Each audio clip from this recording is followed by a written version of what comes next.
the difference between having knowledge and having guidance. There's an important difference that I should remember, that you should remember. Having knowledge and what?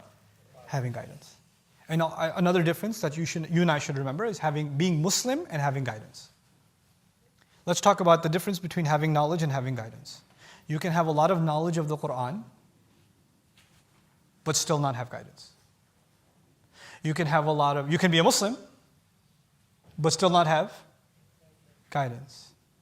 Because guidance is actually not one act. When somebody took the Shahada, they took their first guided act. Every moment, we need to make a series of decisions. And you could make the right decision or you could make the wrong decision. And in every one of those decisions, you need somebody's advice.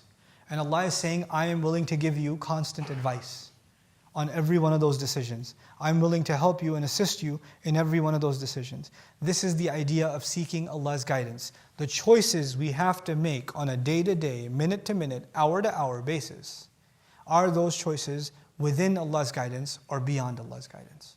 That's actual guidance. So you could look like you're religious. You could look like you're observing one aspect. You could dress in a hijab and jilbab, or you could have a beard and you can have, you could recite Quran perfectly and have a lot of knowledge of fiqh and sharia and all this other stuff. You could be speaking in front of a crowd and people recording you and thinking they're going to get guidance from what you say, but that doesn't mean you have guidance or I have guidance. Actually, that is only in the hands of Allah, and it has to be gone back to over and over and over again. There's never going to be a point where I can say I finally have it. Islam I have. When I wake up and you ask me, do you have Islam? I'm Muslim. Knowledge you can keep. You learned something yesterday, you can keep it today. No problem. Knowledge you can even increase. Guidance, however, is only increased by Allah and only maintained by Allah.